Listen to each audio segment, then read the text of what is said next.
저만의 공부법을 테트리스 공부법이라고 이름을 붙였습니다. 이 공부법은 제가 임팩트 기억법이라고 에치노코커스, 에치와 코커스를 잘라서 그 코큰형이 재채기를 하는 겁니다. 에치코커스. 네, 오늘은 이제 수의대에서 학점 4.5를 유지하고 있는 어마무시한 친구와 함께 대학교 성적 관리하는 법에 대해서 말씀드리려고 합니다. 네, 먼저 자기소개 부탁드리겠습니다. 네, 안녕하세요. 저는 우리 오베뜨님과 함께 전북대학교 수의과대학 16학번 재학하고 있고 이번에 본과 4학년 올라가고 있는 이남호라고 합니다. 와, 네, 저는 간략하게 소개하자면 이제 전북대학교 수의과대학의 본과 4학년에 재학 중인 오베뜨 TV를 운영하고 있는 오베뜨입니다.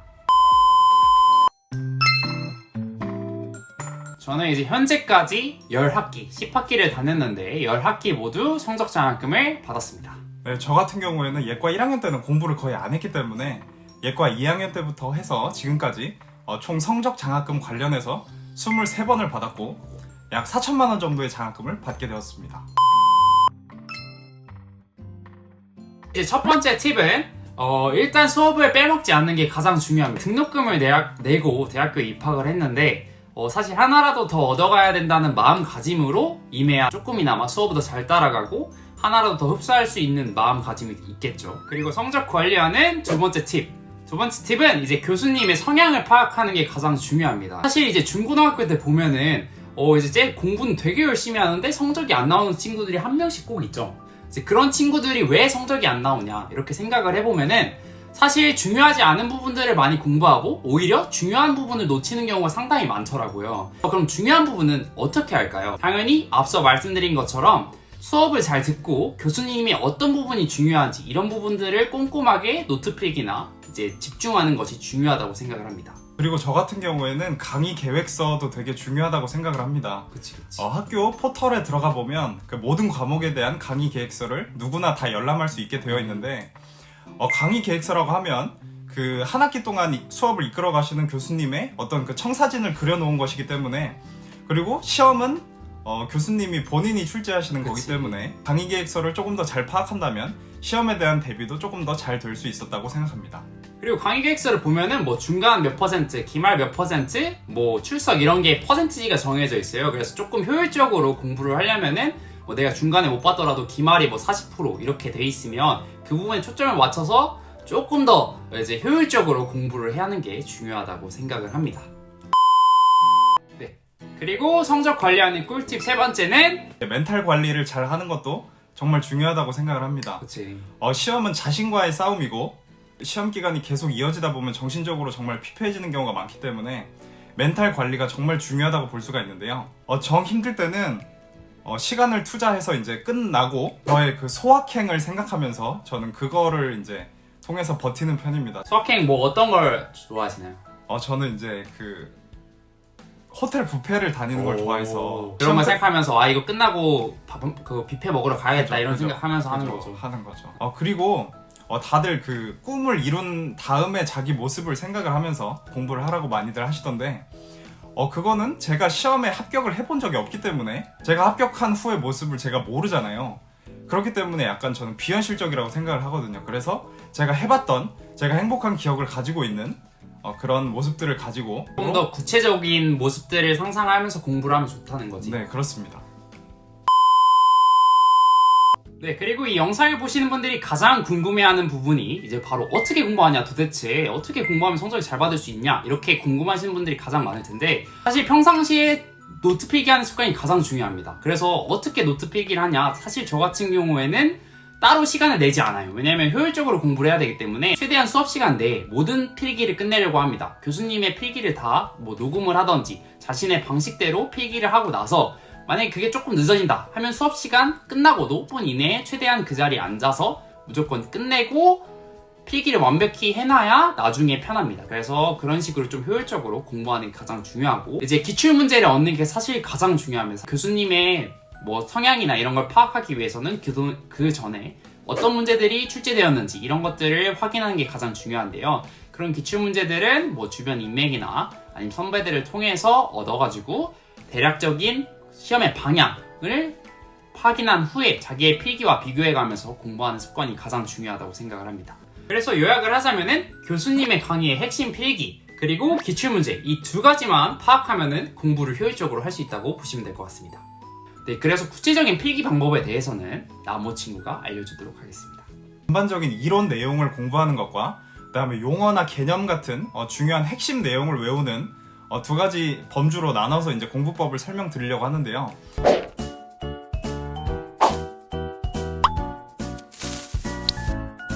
저만의 공부법을 테트리스 공부법이라고 이름을 붙였습니다. 그러니까 테트리스가 그 빈칸을 이제 점점 채워 나가면서 마지막에는 이렇게 완성된 어떤 사각형을 이룬다는 그런 게임이잖아요. 우선 그 오베뜨님이 말씀하신 것처럼 기출 문제에 어떤 문제가 나왔었는지 먼저 그것을 풀고 그 PPT나 책 내용이 있으면 공부를 한번 쭉 하면서 그 기출 문제가 나왔던 내용 부분에 체크를 합니다. 체크를 하면서 1회독을 하고 그 다음에는 교수님께서 수업 때 강조하셨던 필기를 이제 두 번째 회독을 하면서 이때가 중요합니다. 이때 이제 그 그레이딩, 그러니까 점수를 매기는 게 중요한데 그치. 내용마다 그러니까 이미 기출에 출제됐던 내용은 특히 반복적으로 출제가 됐던 내용은 정말 자타 공인이 중요하다고 생각을 하는 거니까 저는 여기서 한우 등급을 생각을 해서 여기서 투뿔이라고 했습니다. 투뿔이 제일 맛있잖아요. 제일 맛있고 제일 비쌉니다.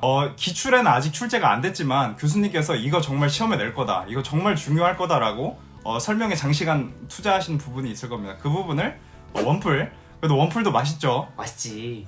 그 다음에 교수님께서 중요하다고는 하셨지만 아직 기출에 나오지 않은 그 부분을 1등급, 그 다음에 교수님께서 언급하지 않고 그냥 책에만 있는 내용을 2등급이라고 생각합니다.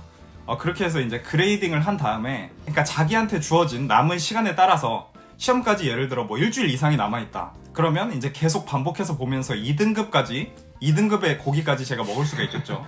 근데 만약에 시험이 내일이다. 그럴 경우에는 원뿔, 투뿔, 그러니까 비싸고 맛있는 부위 위주로 먹어야겠죠. 그래서 좀 더 효율적으로 공부하라는 말이구나. 그죠. 이제 이런 식으로 해서 처음에는 투뿔 고기만 먹다 보면 이제 듬성듬성 채워질 겁니다. 빈칸이. 그러다가 원뿔 먹게 되면 조금 더 채워질 거고요. 그다음에 마지막에 2등급 고기까지 다 먹게 되면 빈칸이 완전히 채워져서 완전한 테트리스가 만들어질 수 있겠죠. 겁나 배부르겠네요. 그죠. 네, 두 번째는 그 용어와 개념과 관련된 암기법입니다. 저는 이제 특히 의학 용어를 해야 되기 때문에 그치. 되게 생소하고 어려운 경우가 많았어요. 근데 뭐 물론 반복해서 쓰면서 외우는 것도 물론 중요하지만 나중에까지 장기 기억으로 이어지기 위해서는 머릿속에 확실하게 박는 게 중요하다고 생각합니다. 그래서 저는 중학교 때부터 이 방법을 써서 지금까지도 대부분 용어나 개념들을 다 기억하고 있는 편입니다. 이 공부법은 제가 임팩트 기억법이라고 되게 이름 짓는 걸 상당히 잘하는 것 같아요. 장명 센스가 좀 네. 이게 무슨 말이냐면 특이한 기억이랑 연관지어서 외우면 그러니까 머릿속에 임팩트가 오래 남는다라는 개념에서 착안을 한 건데요. 그 용어나 개념을 딱 떠올리면 어떤 특이한 에피소드가 연관이 지어서 생각이 날 수 있도록 해서 좀 더 효율적으로 암기를 할 수 있게 하는 그런 암기법이었습니다. 예를 들어서 뭐 있나요? 네, 제가 썰을 하나 풀어보자면 네. 본과 2학년 때 저희가 병리학을 배웠잖아요. 그치. 병리학을 배웠는데 액티노바실러스라는 세균이 있습니다. 근데 그 교수님께서 이제 액티노바실러스를 이제 소개를 하면서 자기 후배가 세균이 감염돼가지고 처음에는 별로 이게 뭐 괜찮았다가 중요치 않게 생각을 했다. 나중에 턱을 아예 못 쓰게 됐다는 그런 썰을 들은 적이 있습니다. 그래서 그 뒤로 액티노바실러스는 절대 까먹지 않습니다. 조금 약간 연상 기억법 같은 네, 맞습니다. 이렇게 지나면 2년이 지났지만 저는 그때 그 당시에 교수님 말투나 강의실 상황 이런 것까지 지금 기억하고 있습니다. 방금 말씀드린 것처럼 교수님께서 어떤 썰 풀어주신 거 이런 게 있는 경우도 있지만 없는 경우도 있잖아요. 그치. 그런 경우에는 어떻게 외우느냐? 자기가 썰을 만들어야 됩니다. 거의 썰 장인인데. 그죠. 그러니까 자기가 썰을 만들어서 그 어떤 개념과 연관된 자기만의 기억이나 어떤 특이한 기억이 있으면 그것과 연관돼서 외우고, 예를 들면 본과 1학년 때 배운 기생충학 중에 촌충 중에 에치노코커스라는 촌충이 있습니다. 근데 그 저희 동기형 중에 하나가 코가 큰 동기형이 하나 있어요. 근데 그분? 그분 맞습니다. 네, 그분이 하나 있는데 여기서 착안을 해서 에치노코커스, 에치와 코커스를 잘라서 그 코 큰 형이 재채기를 하는 겁니다. 에치 코커스. 되게 유치해 보이지만 진짜 네. 기억에 오래 남아요. 시험장에서는 정말 절실한 상황이고 정말 머릿속이 하얘지는 상황이기 때문에 이렇게 유치한 방법이 빛을 발할 때가 있습니다. 그리고 이런 것도 안 되는 정말 그 썰을 붙일 수가 없는 개념들은 어떻게 외우냐. 저는 이건 좀 극단적일 수도 있는데 좀 저는 반복해서도 안 되는 건 좀 트라우마틱한 경험을 저한테 선사를 했습니다. 어떻게? 스스로. 예를 들어서 어떤 개념이 죽어도 안 헤어진다. 그러면 막 자기한테 힘든 자세를 취하는 거예요. 예를 들어 뭐 고양이 자세? 이런 걸 취하면서 책을 보는 거죠. 약간 좀 취향이 이상한 것 같은데. 그러면 이제 시험장에 가서 그 개념을 봤을 때 이거는 고양이 자세를 하면서 외웠던 개념이다. 이거는 냉장고를 열어놓고 어떤 책을 보면서 했던 경험이다. 경험이다 하면서 특이한 경험과 연상지어서 조금 더 잘 기억이 납니다.